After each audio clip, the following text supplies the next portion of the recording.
За мархаа хайрцтай гэдэг дууг та бүхэн зааж өгье. За дуу болохоор Sol Dies Major-ын дуу байна. Битүү аккордоос тоглож байгаа гэсэн үг. За тэгээд ихэнх хүмүүс чаддаггүй учраас би капо шидэд амархан зааж өгье. Нэгдүгээр ладан дээр капо биччихад тэгээд Sol Major тоглоно гэсэн үг. За дууг шидэд тоглоно.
То ингээд болоо.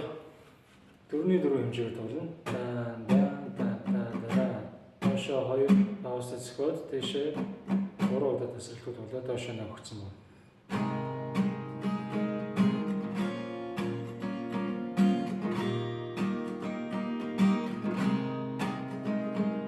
За ингээд интро. Юусаа дандаа бүх аккордон дээр нэг удаа зөхиолт бүтэн тоглогдно явна гэсэн үг. За тэгээд G, A, N, D, G гэж тоглоод дахилт нь болохоор C minor, E minor, La minor, Re minor, тавтаад C minor, E minor, La, Re minor, Re major, сүүлд Re major дээр 2 зохиолт явж байгаа. 2 зохиолт яваад тэгээд Sol, La minor, Re, Sol гэсэн нэрээр тоглоод болоо. За энэ дуу бол ийм амархан дуу байна. Тэгээд бичлэгээ үзээд дуугаа тоглолцоорой. Тэгээд амжилт хүсье. Баярлалаа.